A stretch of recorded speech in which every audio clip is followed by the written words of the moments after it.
Être entrepreneur, c'est être confronté au sentiment de solitude. Est-ce un frein, une liberté, une angoisse ou un challenge ? Tout seul. Toute seule. Tout seul, oui. Toute seule. Tout seul. Toute seule. Toute seule. Avec Tout seul, un des podcasts d'Orange pour les pros, nous rencontrons partout en France des entrepreneurs qui vous partagent leur expérience, leur histoire.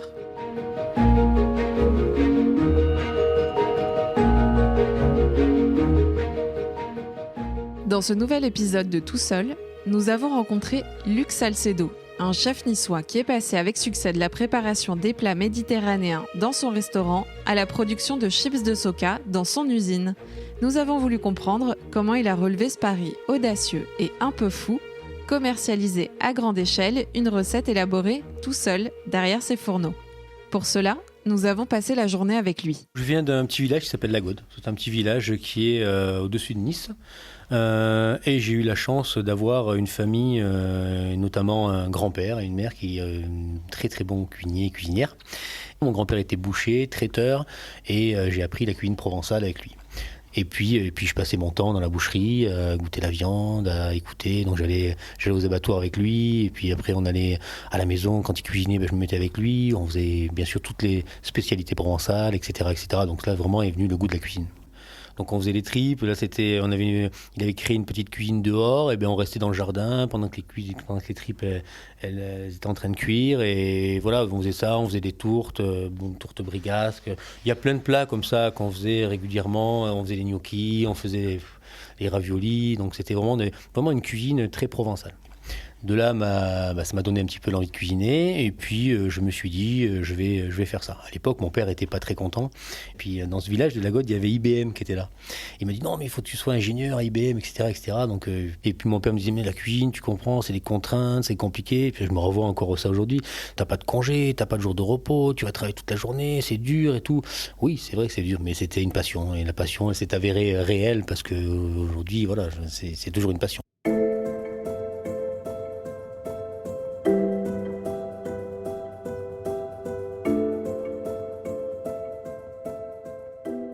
Donc vous avez fait un CAP de cuisine ? Oui, j'ai fait un CAP, BEP, BP.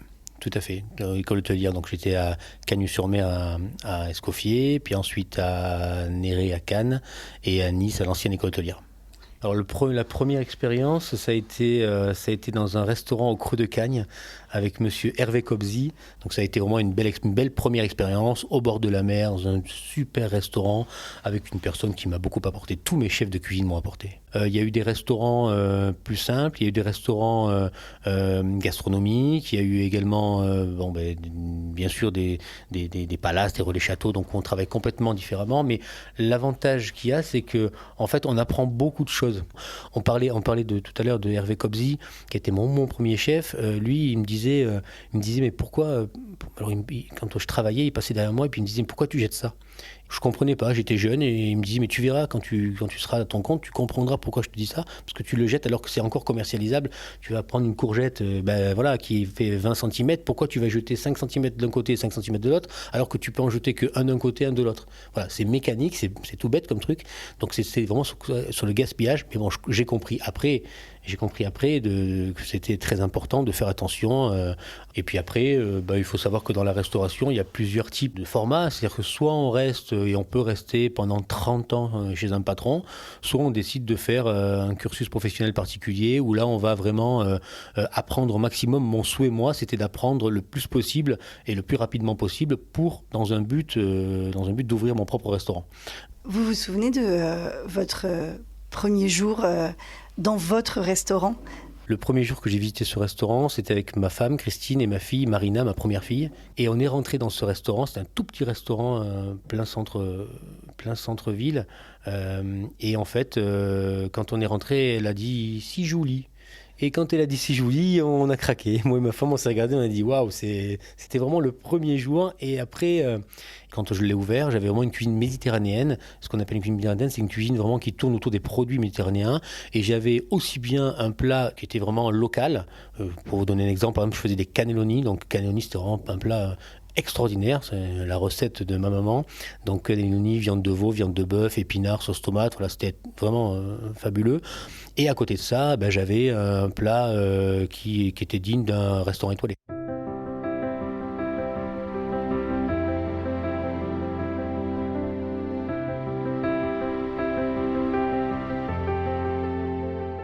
Et puis l'aventure numéro 2 a commencé en 2012-13. Il me restait un petit peu d'appareil Soka, ce qu'on appelle de l'appareil Soka. Appareil en cuisine, c'est de la matière tout simplement.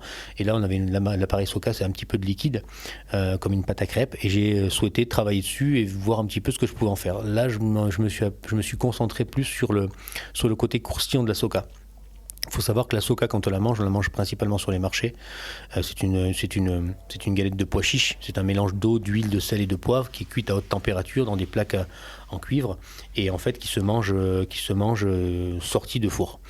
C'est le plat après-guerre, c'est-à-dire que les pêcheurs, quand ils rentraient de pêche, quand ils rentraient sur le port, ils arrivaient, ils se prenaient cette petite Soka, c'était chaud, ça avait réchauffé, c'est assez consistant. Donc vraiment, c'était vraiment on appelait ça à l'époque le plat du pauvre, qui ne l'est plus, mais le plat du pauvre.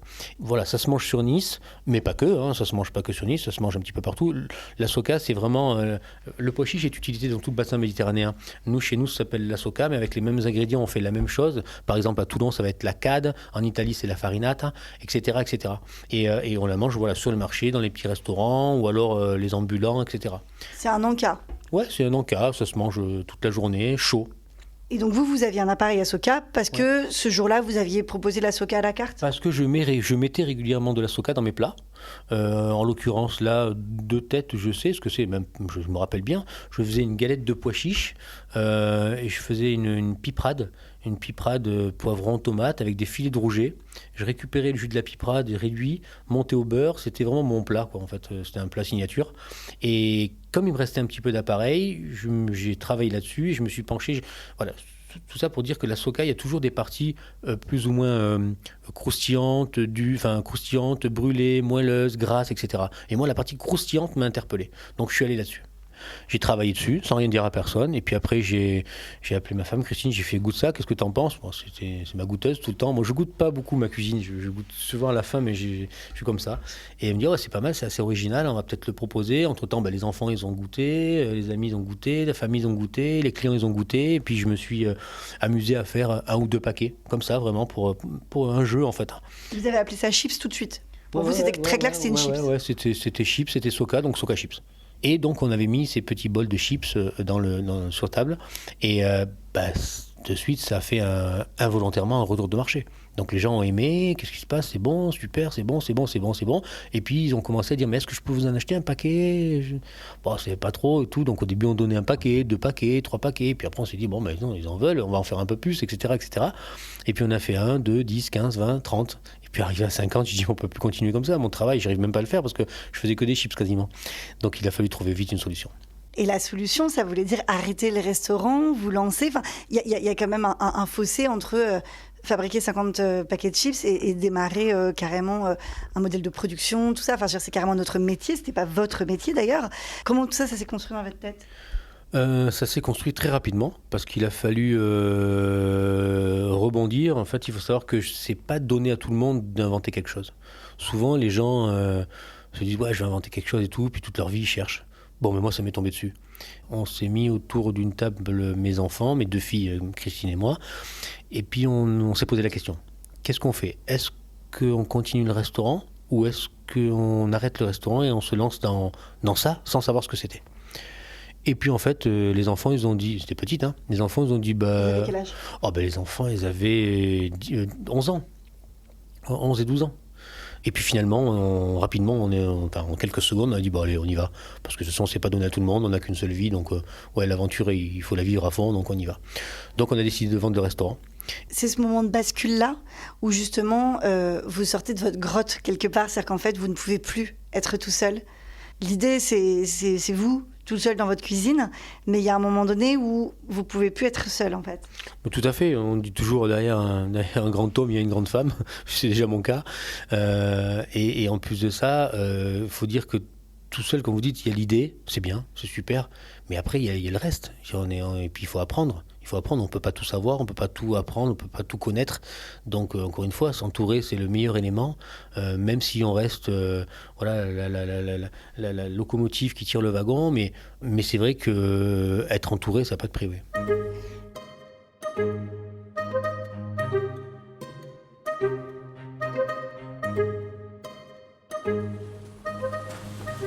De suite pris le choix de prendre quelqu'un en charge de communication et digitale en interne. Donc ça a été vraiment un choix du départ. Et puis on a fait du terrain immédiatement parce qu'il fallait faire de connaître le produit.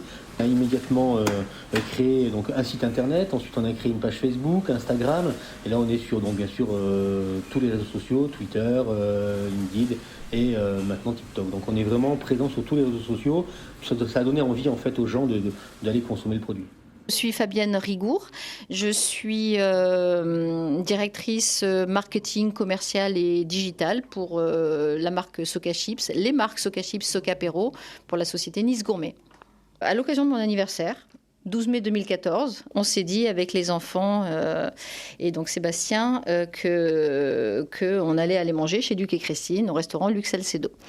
Lors de l'apéritif, à cette occasion, Christine a déposé un paquet transparent sur la table avec à l'intérieur les premières chips, sans logo, sans rien, en disant « Regarde ce que Luc a inventé ».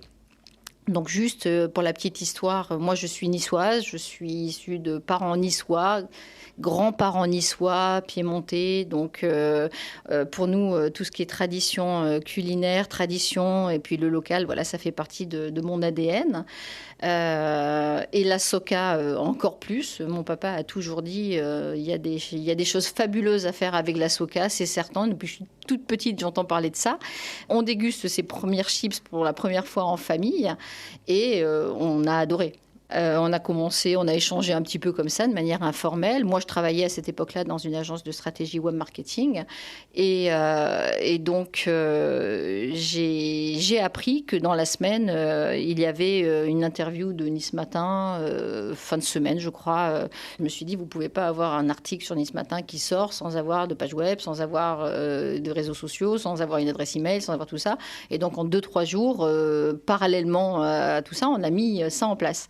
Et c'est comme ça qu'a démarré un petit peu l'aventure. Dans le salon de chez Luc et Christine, avec les chiens à côté, avec les enfants au milieu de tout ça, parce qu'on a tous des enfants. Donc le salon a été notre bureau pendant très longtemps, le soir, le week-end. Donc c'était de manière complètement informelle. Et puis ça a été découvrir la production, parce qu'on commençait aussi. On a passé des heures et des jours et des nuits et des week-ends à produire avec nos charlottes, avec nos équipements tout en blanc à mettre des chips dans des paquets. Au tout début, c'était des paquets transparents. Même les enfants étaient là avec nous à produire les paquets. On exploitait nos petits bouts. Donc là, oui, ça a été ça. Ça a été toute la logistique, le transport. On y croyait vraiment tous les trois à 100%. Et puis on a été portés par les clients. Aujourd'hui, vous êtes assise dans une petite entreprise qui emploie une vingtaine de personnes. Vous produisez quand même un volume qui est quand même assez impressionnant de chips par jour. Et puis surtout, vous distribuez sur tout le territoire français. Vous qui avez démarré dans le salon de Luc. Comment vous regardez tout ça, cette évolution en l'espace de 7 ans ? On prend vraiment la mesure de ce qui a été fait parce qu'on est passé du restaurant à une usine agroalimentaire. On était tous les trois de l'hôtellerie-restauration.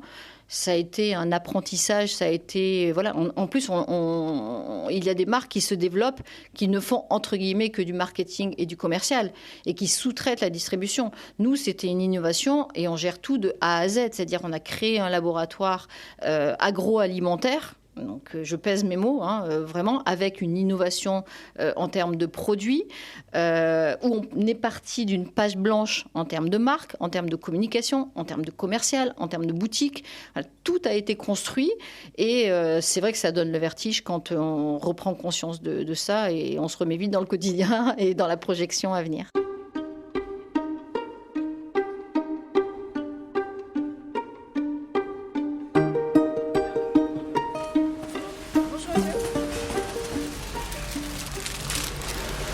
Donc là, on est vraiment dans le hangar, fin de production. Donc là, on a la partie, on est vraiment arrivée de marchandises, matières premières, etc. Et puis départ également de produits finis. Donc ici, on va stocker toutes nos bobines de sachets, tous nos cartons, nos matières premières et également tout ce qui est palettes et emballage. Vous avez donc tout ce qui est matières premières, donc farine de pois chiche, huile d'olive, sel et poivre, et puis également tous les ingrédients qu'on va mettre dedans, donc c'est-à-dire le poivre, le romarin, l'ail, parce qu'on a plusieurs références qui vont être aussi dans ce stock-là. On continue ? Oui. Donc là, on a la première partie de fabrication, où là, malheureusement, on va pas y rentrer. Alors c'est un secret, tout simplement parce que c'est quelque chose qui n'existait pas. Donc c'est quelque chose qui est breveté. C'est un produit, c'est une fabrication assez originale parce qu'avec 4 ingrédients, on a fait une chips de pois chiche. Donc c'est un produit qui est innovant. Donc on a déposé un brevet. Et donc pour cela, malheureusement, on ne pourra pas rentrer dans cette première zone qui est assez confidentielle. Mais on va aller dans la deuxième zone. On gardera bien le secret alors. Donc là on est en sortie de cuisson, donc comme je vous ai dit on se retrouve dans la deuxième partie. Là on est vraiment sur des postes très, très particuliers. Aujourd'hui on a un tri sélectif qui se fait visuellement. Là on voit les chips qui sont en train d'arriver sur un tapis roulant et le jeune homme qui est là en fait fait un tri de chips. Tout à fait, il va trier les chips, on a un petit mémo devant là, on va enlever les produits qui sont non commercialisables, donc tout ce qui est produit malheureusement trop cuit ou alors pas assez cuit ou alors qu'on a décidé qui n'était pas commercialisable, ça va être extrait et ça va être après retraité, jeté, donné, voilà. Quel est le volume de chips que vous sortez par jour ?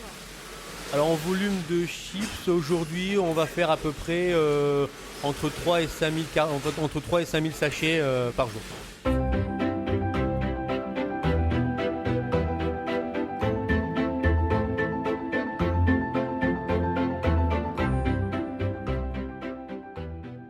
En fait, avant j'avais un métier et je fabriquais des produits. Maintenant j'ai un produit et je fais des métiers. Voilà, c'est tout simple. Il a fallu apprendre 10 métiers différents. Oui, alors pas tout et pas tout seul, hein, parce que ma femme a cette partie-là justement, finance, RH et autres, mais c'est vraiment, quand je dis apprendre, c'est pas forcément apprendre tous les métiers et faire tout seul, mais il a fallu se connecter à de nombreux métiers, parce que la production, ça reste la production, mais après il y a le contact clientèle, après il y a le suivi. Aujourd'hui, moi, à l'époque, quand j'avais mon propre restaurant, j'étais pas forcément dans un bureau avec un ordinateur, à traiter des mails, à traiter des demandes, des dossiers, etc. Donc ça a été plein de choses différentes à apprendre. C'est très positif d'apprendre des choses, hein. Moi je suis pour. Puis en plus de ça, c'est qu'on ne peut pas se permettre de dire tiens, demain je le ferai pas, je le ferai après-demain, etc. Non, il faut le faire du début à la fin. Et donc, et puis une fois, comme je dis, une fois que c'est lancé, on ne peut plus reculer maintenant. Ça y est, on y est, et puis il faut aller jusqu'au bout des choses. J'aime le bon travail, je me consacre à ce que je sais faire. Même si ça reste qu'une chips, je veux qu'elle soit toujours, qu'il y ait toujours la qualité, qui est toujours... en fait, je veux que le produit soit irréprochable.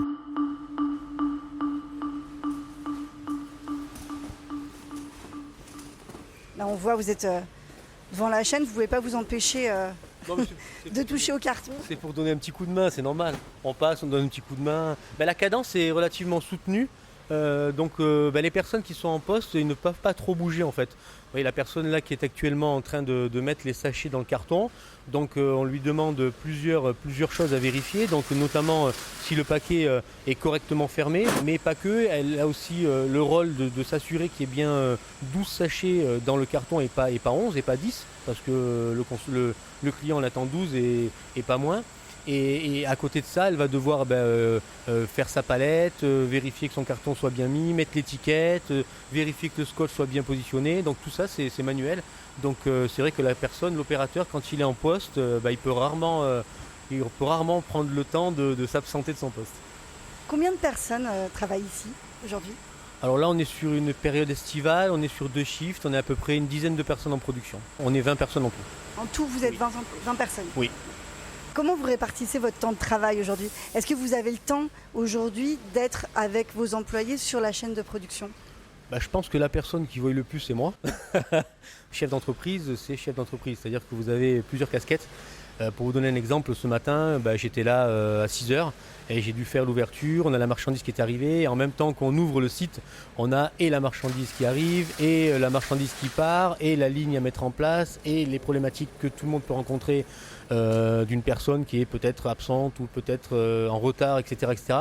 Donc pour démarrer correctement une ligne de production et surtout dans ce milieu-là, il faut qu'il y ait tout le monde, il faut qu'on soit présent. Alors, même si ce n'est pas tous les jours, en tout cas le matin j'essaie d'être là régulièrement pour pouvoir donner la main et le lancer correctement. Une fois que c'est lancé, le plus important c'est le départ de ligne. Une fois que c'est lancé, après c'est comme le vélo, hein, ça tourne.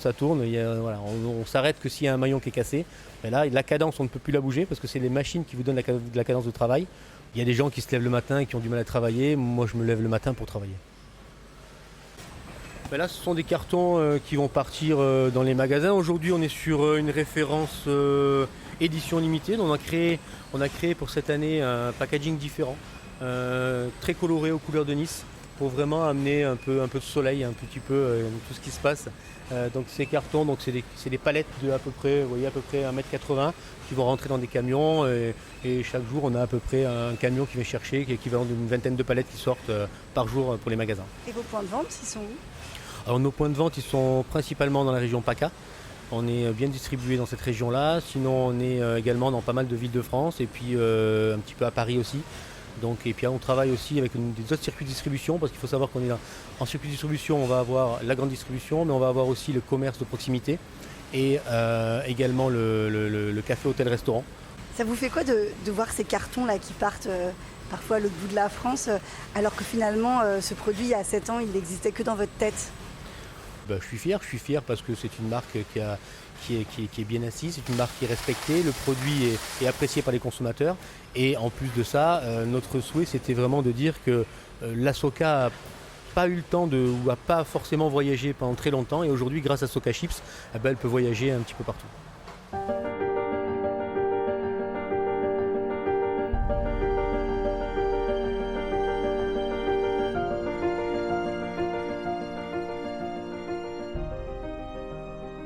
Les freins, il y a les freins financiers qui sont compliqués parce que lorsqu'on est une petite entreprise, on met tous les moyens. Nous, on a investi beaucoup d'argent dans la société, donc forcément les frais financiers ils sont toujours présents parce que c'est facile d'avoir une entreprise et de pouvoir injecter des millions, mais quand on est une petite société, il faut toujours avoir des fonds et toujours réinjecter. Donc ça c'est compliqué. C'est le frein, je pense, pour toutes les entreprises. Donc aujourd'hui, c'est vrai qu'on est sur des années assez compliquées parce que là aujourd'hui je ressens un frein aujourd'hui, c'est l'humain.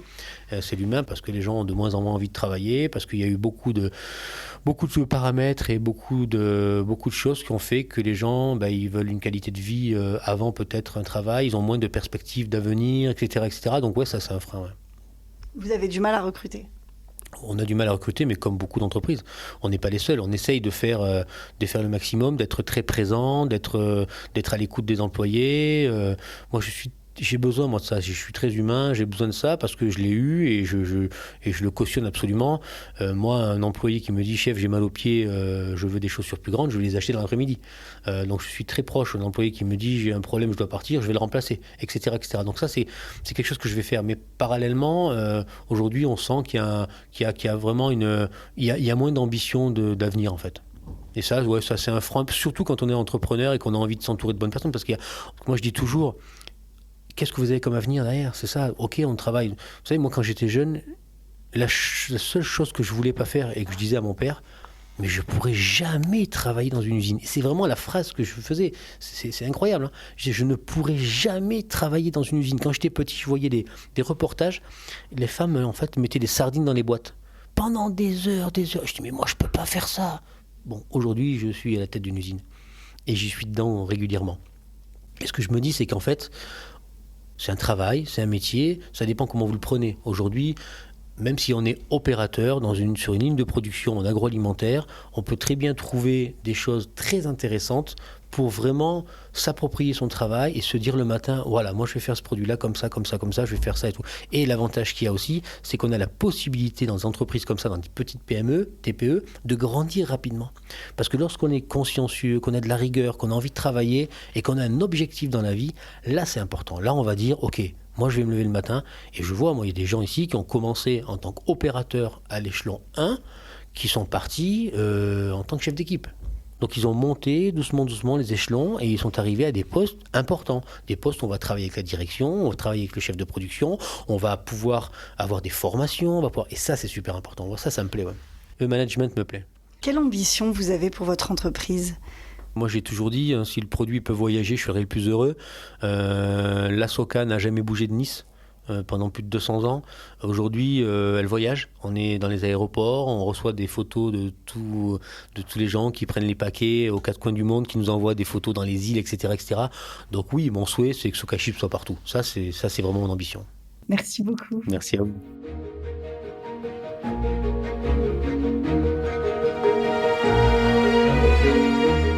Bonne continuation à Luc Salcedo. Merci d'avoir écouté Tout Seul, un podcast d'Orange pour les pros.